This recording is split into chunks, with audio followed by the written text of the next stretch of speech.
talk about the missing Saudi journalist, Jamal Khashoggi. And this may be a little bit of a different viewpoint than you would expect from me, or something that you've not really heard so far, but I'm going to just get straight to it. I don't particularly care about this situation. Now, let me explain. I'm not saying it's okay for a person to be killed because they're a journalist who says negative things about a particular place. I'm not saying that at all. However, you're talking about a Saudi citizen that was allegedly killed by the Saudis. Why should that be my concern? Now, yes, he was or is a U.S. resident, but he is not a U.S. citizen. He has a green card, so he's not a U.S. citizen. If he was a citizen, that'd be a different story. You're talking about a foreign nation killing a U.S. citizen. However, that is not the case here. You're talking about a person being killed by their own country, of which they are a citizen. That is their business. Let them handle that. Let's back up a little bit in case you don't quite understand what's going on here. Now, Jamal Khashoggi is or was 60 years old, a Saudi citizen who is highly critical of the Saudi regime, of the king, if I'm not mistaken, talking about 9/11, and said the Saudis were involved. So allegedly the Saudis did not like this guy. They wanted him killed. They banned him off of Twitter. So he leaves Saudi Arabia and goes into self-imposed exile into Turkey. Now, I don't know why he was in Turkey instead of the U.S., because if you live in the U.S., why not just go back to the U.S. rather than Turkey? You're right close to Saudi, but that's a different story. So he's there. He has his life there, and he wanted to marry a Turkish woman in Turkey. Now, I don't know how you leave for a year because he's only been gone for a year from Saudi.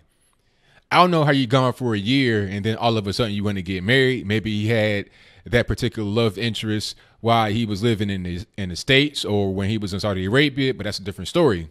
So he wants to get married, but he has to go to the Saudi consulate to get a few things ironed out as far as him being a citizen or whatever he has to do in Turkey to have that happen. Now, if it's me and I think that the government does not like me, if they have banned me from Twitter, and if I go into self-imposed exile away from Saudi Arabia into Turkey, why would I go to the Saudi consulate in Turkey? It doesn't make any sense. I know at that point I'm in danger. Matter of fact, he knew that because he told his soon-to-be wife to stand outside and not go in the consulate with him and keep the phone. Now, once he goes inside the consulate, that's when things get a little bit weird. They're talking about, well, he was killed inside intentionally. They said it was an interrogation that went wrong. It was 15 people that came and dismembered his body. They had a cleaning crew come remove the evidence. Some say he left the consulate on his own accord. I'm hearing all types of things. Allegedly, there is an audio tape of the situation. The New York Times reported that, but I've not heard the tape. If you've heard the tape, please post a link in the description box below. Send it to my email or something. I've not seen any such link. I've not heard any such tape, but let's get back to it. The tape was allegedly recorded on his Apple Watch, and I don't know how they got the audio. Some say that the Apple Watch was able to transmit sound from Bluetooth to the phone of the wife or soon-to-be wife that was outside. But people are saying that might have been too far. The connection would not have been strong enough because Bluetooth, I mean, you can't just have that from yards and yards and yards away. That's not really how the technology works. Some say that the audio was being recorded on his watch as he came into the consulate and uploaded to the cloud, and somehow they were able to get that. Some are saying that the Saudis that were in there who allegedly dismembered him found the Apple Watch and then they unlocked it with his fingerprint. But Apple, from what I've been able to hear, has said that no such thing is possible. You can't open up or get access to an Apple Watch with your fingerprint. Your cell phone, yes, but not your Apple Watch. So there's a lot of stories going around, a lot of rumors, a lot of speculation, a lot of different things. Regardless of what's true, regardless of what's false, some people are saying that Trump and the U.S. as a whole should impose sanctions on Saudi Arabia because of the allegations, not even any evidence. First of all, why would we do that? Let's not forget Saudi Arabia is an ally. Now, you could say that, oh, wow, we don't need an ally like that. They're killing their own people. They're Muslims. They're terrorists. They did 9/11. All right. You can say that, but you have to understand how important they are when you're talking about oil, when you're talking about having the presence in that particular area. We got military bases. I mean, you don't want to have Saudi Arabia be an enemy of you. You rather have them be here and imperfect than an enemy and still imperfect. That's going to cause a major disruption in our whole efforts in the Middle East and in the average everyday American's pocket, because they already came back and said, you know what, if you impose sanctions, we're going to retaliate. And what that really means is we're going to drive the price of oil up. And it's much different. Some people are saying, well, America, we produce a lot of oil. That's true. But Saudi Arabia can impact the global supply, which could cause the barrels to go up, which could cause your average everyday American to pay an exponential amount more at the pump. Maybe it'll be a small amount, a few cents, or it could be a large amount, like $1 or $2. Now, do you think it's worth it to pay more at the pump and lose an ally overseas because of one allegation of somebody being killed by their own country?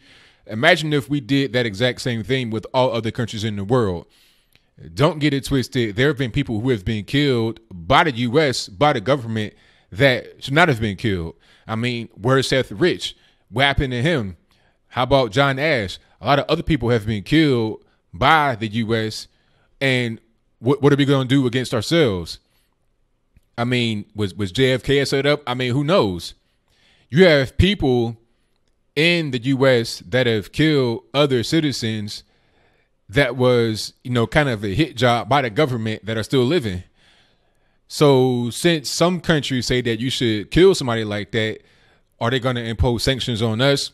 What about other countries where the same thing happens, where their particular government kills their citizen for a thing that we don't believe is right? Now, like I said from the beginning, I don't think it's okay to kill a journalist because they disagree with you, because they're critical of your particular regime. That's not what I'm into. However, why should we be involved with that? I'm a non-interventionist kind of person. One individual that is allegedly not even proven to be killed by a particular government does not warrant me getting involved with it. And the way I would get involved with it is having higher gas at the pump and also having a less safe country. Having Saudi Arabia as an ally is worth much more than having them as an enemy, even if they are imperfect. But I want to hear you guys' comments on this.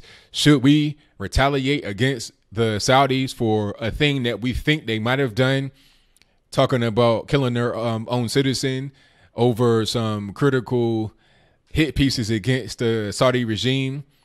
If that's the case, should we do the same thing for other countries?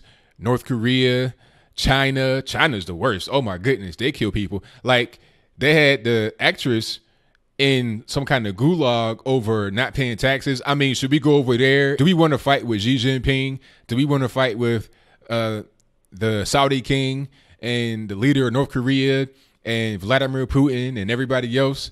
At a certain point, I don't think it's up to us to initiate fights with other countries because of what they do. That's their business. I don't have to agree with it. I don't agree with the Islamic culture in general. That doesn't mean I have the right to go over there and impose sanctions on them because I don't agree the way they operate. I think you should release the women from the beekeeper outfit, but that's what they want. That's not my business. That's their business. Let their men and let their women handle out whatever they have going on. At the end of the day, as I close, I think this whole thing, this whole brouhaha, this whole hubbub is just to try to make Trump look bad. They're trying to say Trump is sucking up to the Saudis, and they're trying to, he's kowtowing to him and pandering to him. The reality is that retaliation against the Saudis would hurt us more than it would hurt them. It's like if you get mad at somebody and you punch your own self in the face to hurt them, how does that make any sense? Let's keep the allies that we have, and let's not make new enemies, and let's not get involved in a situation that's not truly our business. But whatever your comments are, please let me know.